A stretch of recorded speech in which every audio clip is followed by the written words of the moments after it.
It's 1781. The states are all fighting. No one has the power to get anything done. The Articles of Confederation turn out to be a blueprint for political disaster. So, what exactly were the Articles? Many of us vaguely remember them as America's original Constitution, the flawed prototype for our federal government, right? No one thought of them as a constitution. The states had constitutions because the states were the sovereign entities. The Articles were explicitly designed to have a weak central government and very strong state governments. Under the Articles, the 13 original states aren't states as we know them today, but more like independent sovereign nations. There aren't 3 branches of government like we have today either. What little power there is wielded by the one and only branch, the Congress. The revolutionaries wanted to keep the Congress very limited in power for fear that it could become another British Parliament, and whatever power the states would give to it, it might turn that power against them. So they made sure that the real power of government remained on the state level. Instead of passing laws that the 13 states must obey, the most Congress can do is ask pretty please.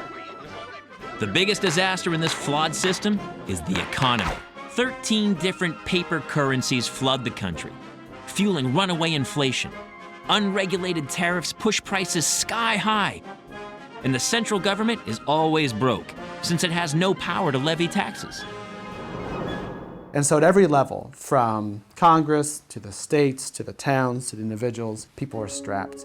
And this is one of the reasons why that a new way of thinking about the form of government, the authority of government, and the way in which revenue should be raised becomes central to the questioning and the revisioning of the Articles of Confederation.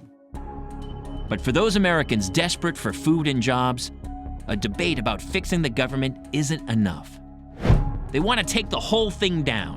In 1786, a former captain in the Revolutionary Army, Daniel Shays, leads a mass revolt against the government and attacks the Federal Armory in Massachusetts.